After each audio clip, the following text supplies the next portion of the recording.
So in this property, we have dampness as you come into the property. It was two flats that have been amalgamated into one house, but still quite separate without any heating to the front room, to the front hall. It's very common to have condensation here, and we can see mold, and this is because it's unheated and you're getting the vapor from both flats or both sections of the building. Have a look at the survey.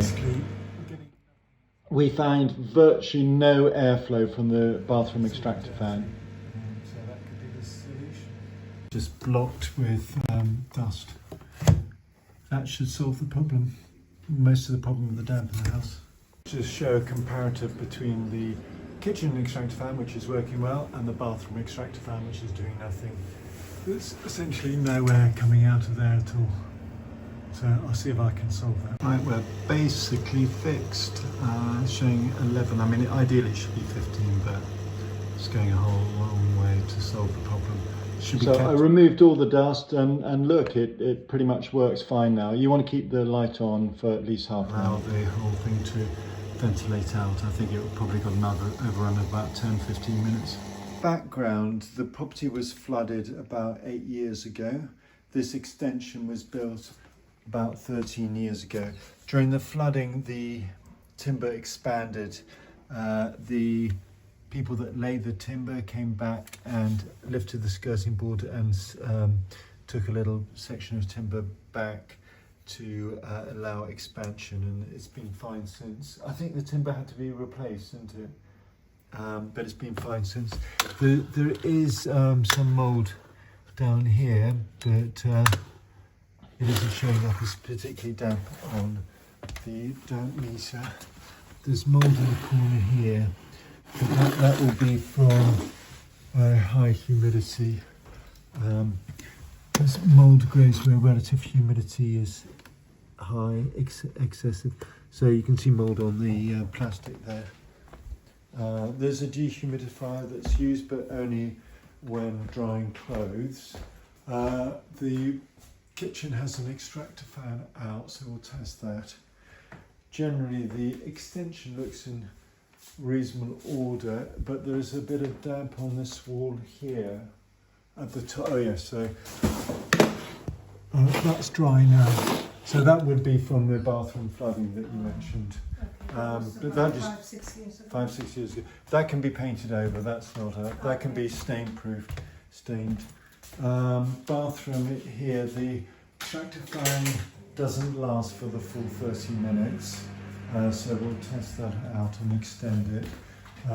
There is dampness in this bedroom there. This bedroom is rarely used. It is, and this is the flooding was from above here, so I will try and get in here. It's appeared now. Oh, so that is damp. This appeared when? Recently? Yeah, it's been developing. Over 8 little years, was bubble it? and Yeah. it's expanding now. So Okay. that must be new before, after The- we replastered the wall and everything. Okay. And there's another zone here. It's just next to the bathroom. So this is damp up to about 800 mil. This wall is just plasterboard, so that needs to be looked at. And then in this room, there is dampness on the front bay. Actually, it's not too bad now. I will have a look at it. Every time this radiator is used, water comes up, so it's been turned off, and I'll see From the floorboards. from the actually. floorboards You up. cannot see anything from the radiator. You'll need to have a plumber look at that. And then there's damp by the. That wall gets a lot of. This wall gets a lot of mould at the top. That's because it's an external wall. I'll have a better look at that. And then there's damp in this area here by the front door. So this is used as a house, but it must have been originally a flat. There's no heating around here. So, and then we'll look downstairs in the cellar.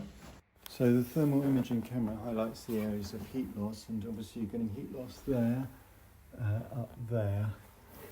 But this is just illustrating the zones at risk. That is not currently damp there, so that's good. So to understand, mould grows so relative humidity goes above 85% for a long period of time. Relative humidity is a measure of both temperature and vapour in the air. So it's affected by temperature, but it's caused by vapour. So if you've got a zone of heat loss, you're more likely to get mould and condensation. There's mould growing there. The reason you get mould here is because you get heat loss in this area, because this is the external. You can see that there's a lot of heat loss just in that corner there. And if we look in the hallway, which is unheated, there's heat loss there at the base of the wall. That's very common and easy to solve. We're in the cellar now, and even though there's supposed to be air bricks along the extension, essentially it's not providing airflow. It's difficult to, I certainly don't see any air bricks, but it doesn't mean they aren't there, they're just not providing airflow. There should be air bricks at the rear of the property, but clearly that's not happening. There's possibilities of an air brick there, but in my opinion, there's not sufficient ventilation. I did knock away the bit of dampness there, and I suspect that that was condensation rather than a leak, because it wasn't ongoing, it didn't increase over time, and you would expect that with a leak, especially as all the water was running through that pipe. So this is back in the cellar, the main part of the cellar. There's natural water flowing through here. This will just be standard water, rainwater through soil. The paint is stopping it from evaporating out and is causing the calcium sulfate salts to crystallise. So there is so on a positive, there's no sign of rot, or at least not significant rot. There's a bit of sweating here, so that's because there's plastic under timber, and that will sweat, and it's causing dampness there. But it's not showing signs of rot, and that looks like new timber that's been treated. This would be the original timber, and that's obviously moist. If we look at some of the timber, most of the timber seems to be okay. But it's been insulated, which is great, but it's been with this, which I don't mind, but there's no airflow. And you've got the under the steps, there's airflow here, which is great, but obviously water can get in, and it's not flowing out, it's just in this area. This is essentially the only airflow. So what I recommend is having a pipe drawing air in and blowing it using a long pipe with a fan at the end, inline fan. And if there's any electricity, which presumably there could be, then obviously there's the light, so that could be used.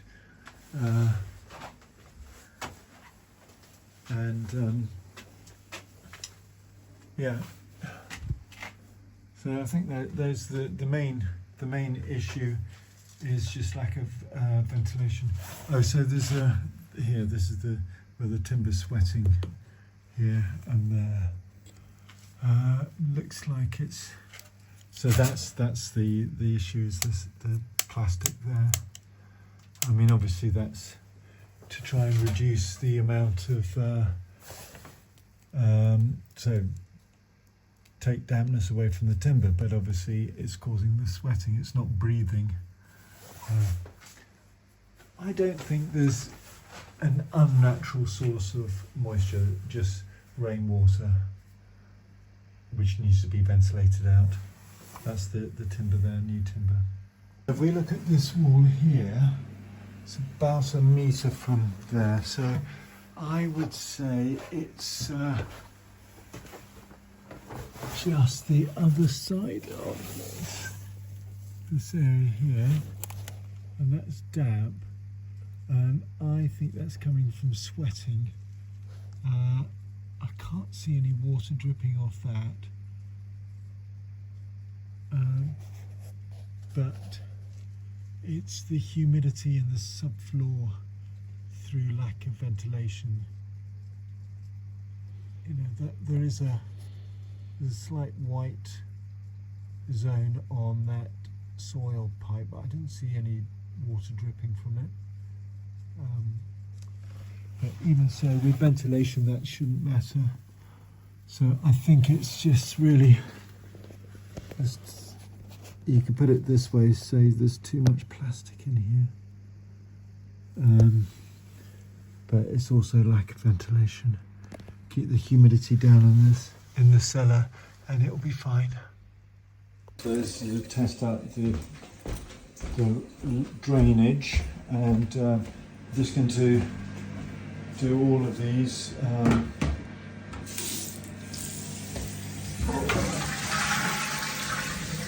I'm doing it all at the same time.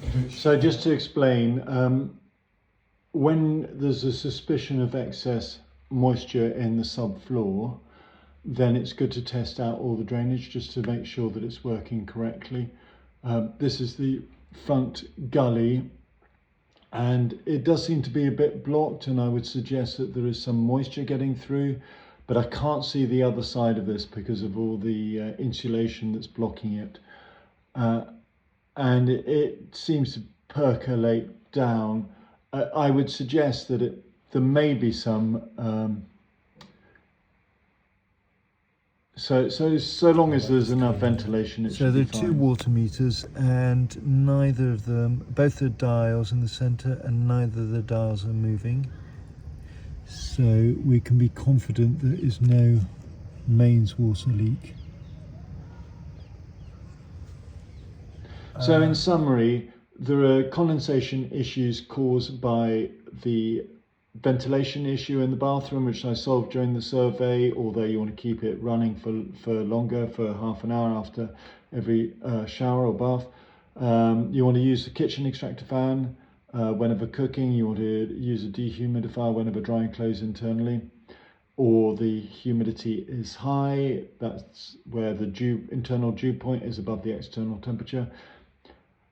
But the key issue that is unresolvable through ventilation is excess vapor in the subfloor void, and that's primarily because there's no ventilation or insufficient ventilation in the subfloor void, and I think you're going to have to use mechanical means of doing that, or you could use a dehumidifier in the subfloor void.